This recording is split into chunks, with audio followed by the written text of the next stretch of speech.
Vamos então agora para a nossa terceira aula aqui do nosso curso de Neurociência Aplicada e vamos falar sobre um dos aspectos mais importantes da neurociência, que são os neurotransmissores e os hormônios. Bom, nas aulas anteriores a gente falou bastante sobre as regiões cerebrais e como esses sistemas neurobiológicos eles estão todos integrados. Agora então vamos nos aprofundar em um nível ainda mais profundo, do funcionamento da como o nosso cérebro tem os seus modos de ação e entender quais são, dentro dessa abordagem, os neurotransmissores e os hormônios responsáveis por esses processos, esses modos de ação. Essa é particularmente uma aula que eu gosto muito de dar. E esse é um tema que é muito popular, porque dá para entender muito dos processos envolvendo tecnologia. Mas também é um dos temas mais mal compreendidos quando aplicado à psicoterapia, porque aqui você vai perceber que existe uma perspectiva superficial do que as pessoas entendem como, por exemplo, a dopamina, e sim a sua verdadeira função dentro do organismo. É muito comum ouvir explicações do tipo depressão é falta de serotonina, ou ansiedade é excesso de adrenalina ou cortisol. Apesar dessas frases parecerem científicas, e tem alguma certa base no que estão falando, elas são simplificações grosseiras e que não explicam adequadamente a complexidade do sofrimento psicológico. Se reduzisse a isso, a gente não teria graduações de vários anos, de 5 anos em psicologia, para entender casos como esse.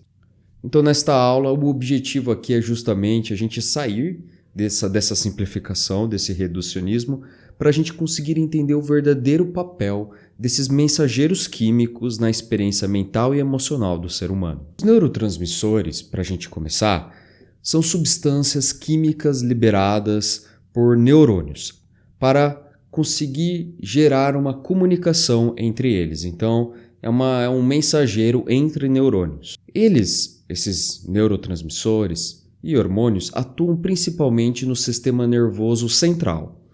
E eles conseguem transmitir esses sinais de uma célula para outra em circuitos e redes específicas. Por sua vez, os hormônios são mensageiros químicos liberados pelas glândulas endócrinas e são transportados pela corrente sanguínea, ou seja, pelo corpo, enquanto os neurotransmissores acontecem mais na região do cérebro, no sistema nervoso central, os hormônios acontecem mais nas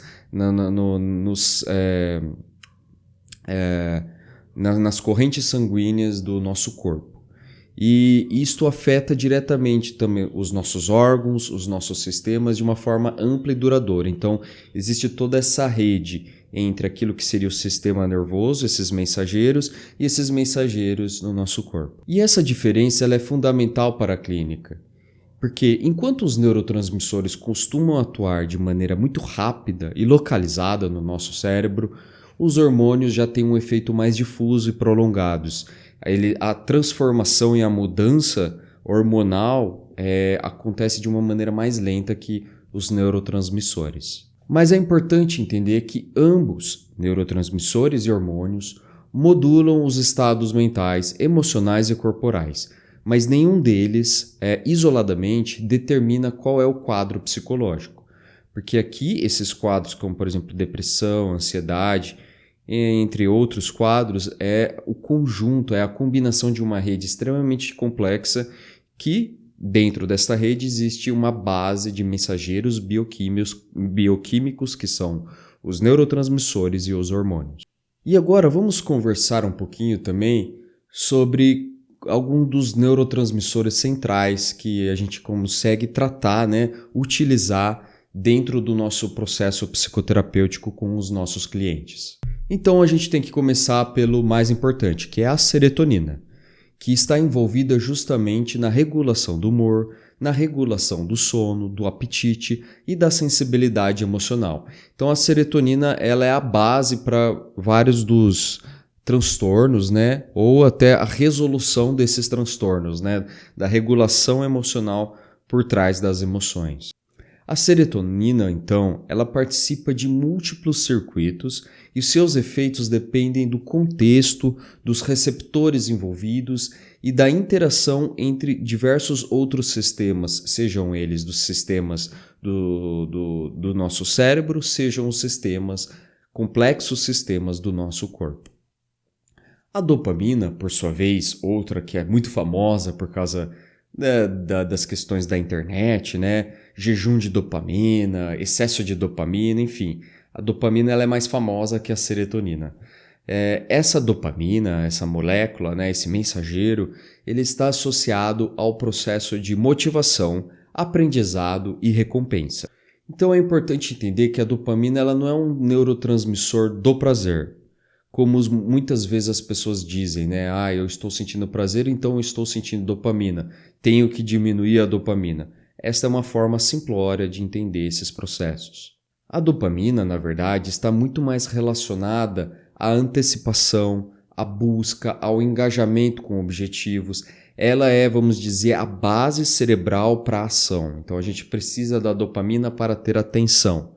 Mesmo porque a dopamina ela se converte em neuroadrenalina. Então é importante entender que ela tem uma função de busca, né, de transformação, de engajamento. E clinicamente, as alterações nos circuitos dopaminérgicos podem aparecer tanto em quadros depressivos, como perda de interesse, motivação, quanto, por exemplo, em quadros de impulsividade, de dependência, de déficit de atenção. Todos esses casos, de uma maneira ou de outra, passam pela dopamina e também pela serotonina. Só abrindo um parênteses rápido, muito das drogas, né, do efeito das drogas no nosso cérebro e no nosso sistema nervoso central estão associados de alguma forma ou de outra ao sistema dopaminérgico. Seja na maneira como capta, seja no bloqueio da captação, na estimulação da dopamina, no excesso de dopamina. Então, por exemplo, a maconha ela aumenta essa sensibilidade dopaminérgica quando se usa. E depois tem aquele déficit da dopamina, em que a pessoa ela fica meio grogue, ela fica meio preguiçosa. Isso é falta de dopamina. Então, muito das drogas, cocaína, heroína, metafetamina, maconha, todas elas, de alguma forma ou de outra, passam pelo sistema dopaminérgico. E agora vamos para o próximo neurotransmissor fundamental, que é a noradrenalina. A noradrenalina desempenha um papel importante na ativação, na atenção e na resposta do estresse. Ela é o que dá o start, o gás atencional para a mente. A noradrenalina, portanto, ela ajuda o organismo a poder se mobilizar, né, diante do desafio. Então a gente precisa desse gás, dessa potência de ação. E a noradrenalina, junto com a dopamina, são as bases para isso. Em excesso, essa noradrenalina pode contribuir para, por exemplo, quadros de ansiedade, inquietação, hipervigilância. Então, quando a noradrenalina está muito alta, a gente fica pensando muito. O cérebro gasta muita energia com pensamentos, com foco, só que isso em excesso acaba prejudicando a qualidade do pensamento e a qualidade da mente frente às situações do ambiente. E em níveis muito baixos, essa noradrenalina, ela pode estar associada, por exemplo, à apatia, à lentificação, à dificuldade de concentração. Aqui eu acho que o mais importante não é tipo, nossa, eu tenho falta de noradrenalina. Eu acho que a ideia aqui é entender como que tá os fluxos de ondulação, né, de amplitude dos níveis de noradrenalina, no sentido de como que está acontecendo esse pico. Você está tendo muita atenção em algum momento do dia, ou, por exemplo, ficando muito no celular, assistindo vídeos muito curtos. Tudo isso gasta noradrenalina e depois vai ter o déficit, né? Que vai ser esse quadro mais de dificuldade de concentração, lentificação e apatia, que muito característico das novas gerações.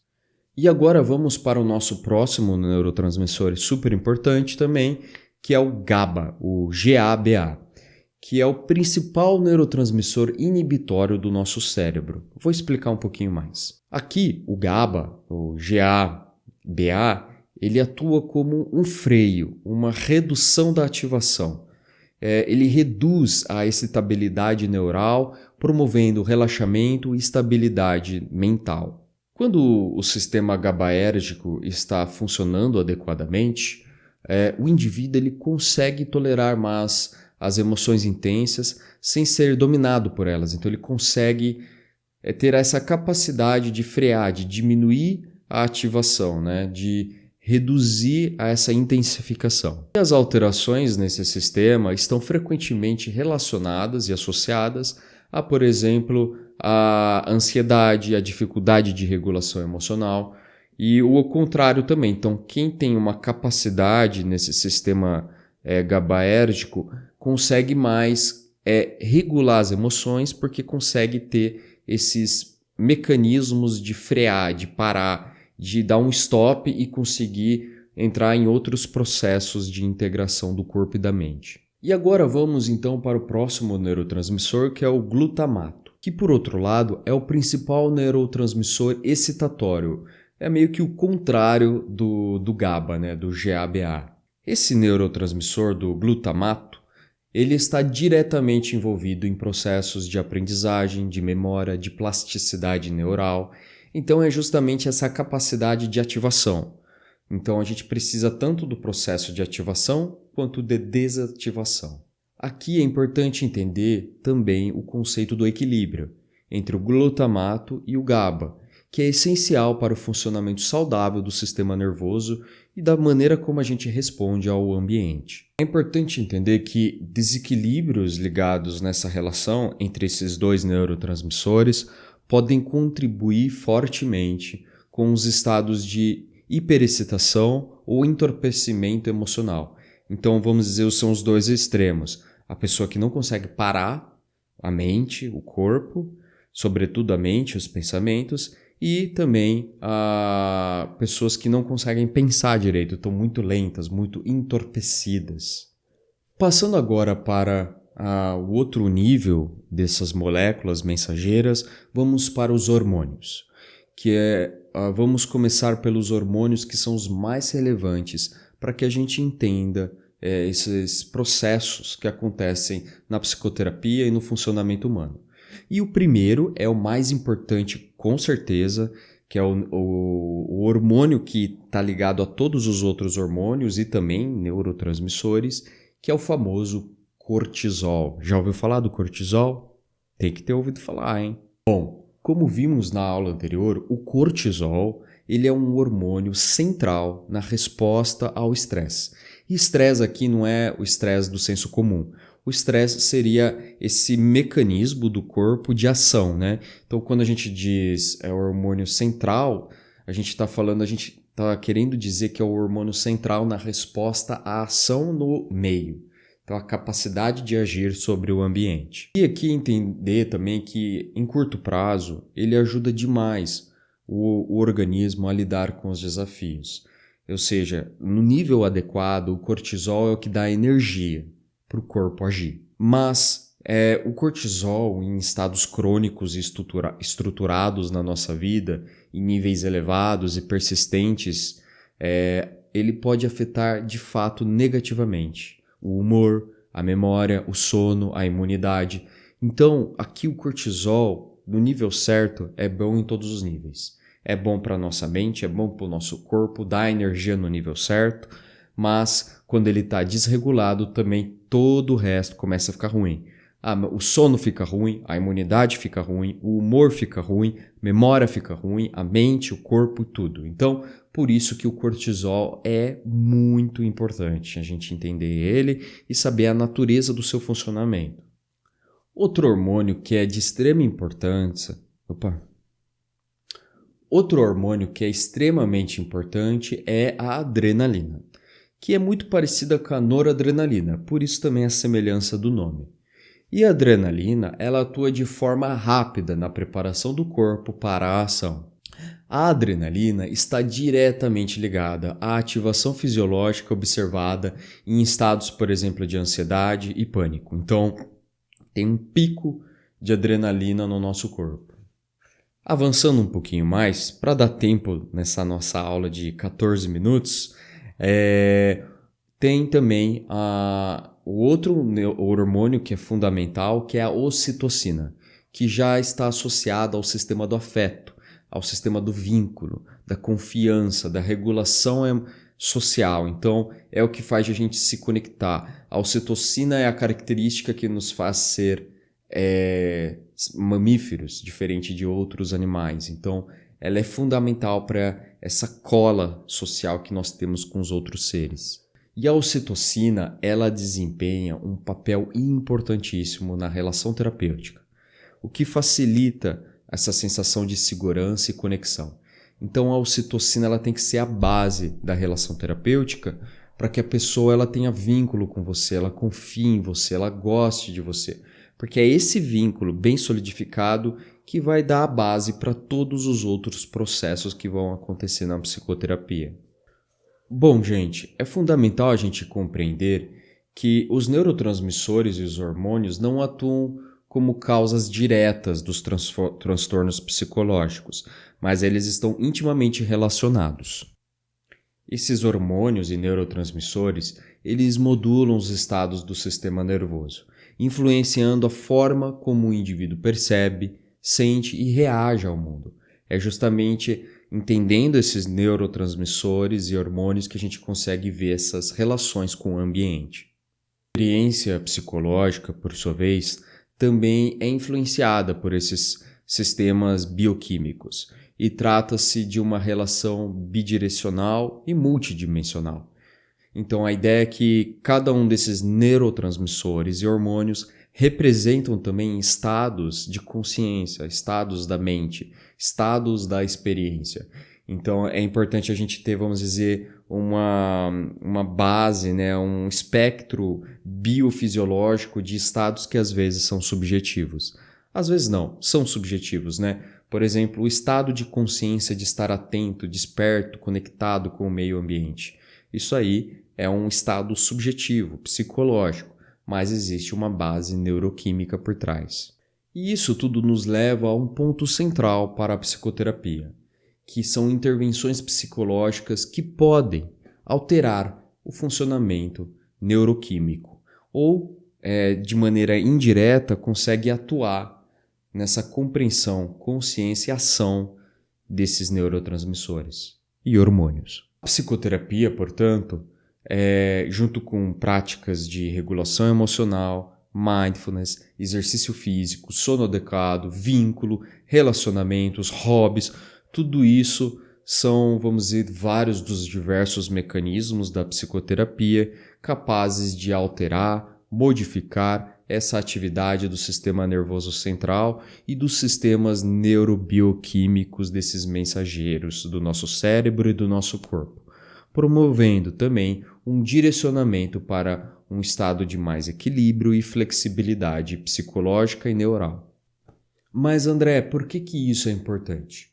Bom, gente, como que a gente, quando a gente entende isso, tem consciência sobre tudo isso, a gente acaba evitando os extremos igualmente problemáticos, né? Seja um extremo objetivista, né, mecanicista do ser humano, seja o extremo só subjetivo, simbólico, por exemplo, de abordagens como a psicanálise. Então, aqui a beleza da coisa é ver a relação, a integração entre esses diversos níveis de conhecimento super relevantes para entender a natureza humana.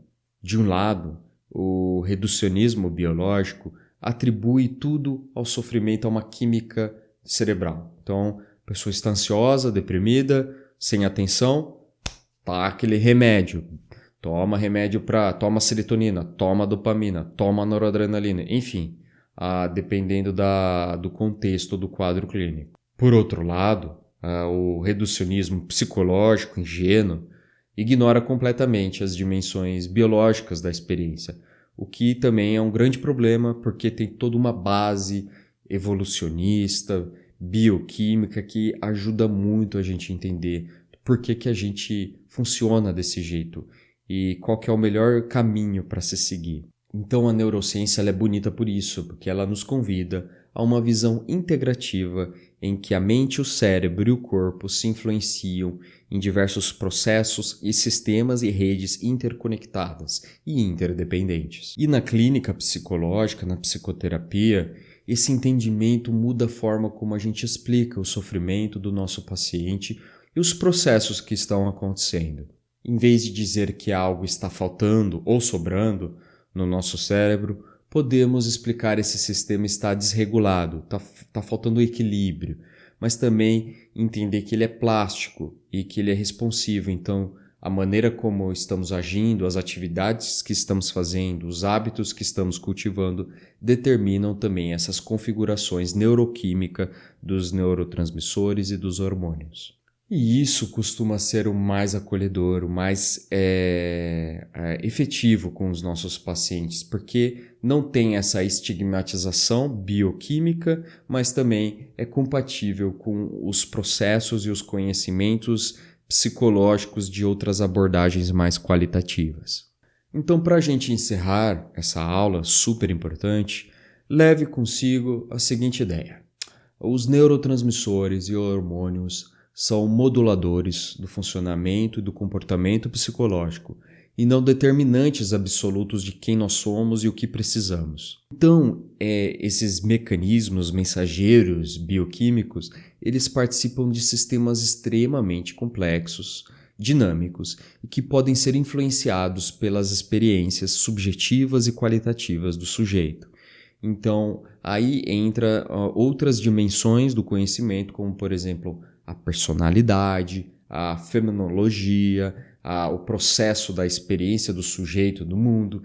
Então aqui a gente começa a ter essa ligação com outras abordagens extremamente relevantes, como, por exemplo, a psicologia da Fenô, a psicologia da psicanálise e a filosofia, entre outras abordagens qualitativas super relevantes. Então agora, na nossa próxima aula, super importante também, vamos avançar para o último bloco desse nosso tema central, né, desse nosso primeiro tema de neurociência aplicada à psicoterapia, falando sobre as redes neurais e a plasticidade, que também são processos fundamentais para entender o ser humano. E vamos entender como que a experiência do sujeito, a repetição e a relação terapêutica estão intimamente relacionadas, promovendo mudanças duradouras no nosso cérebro.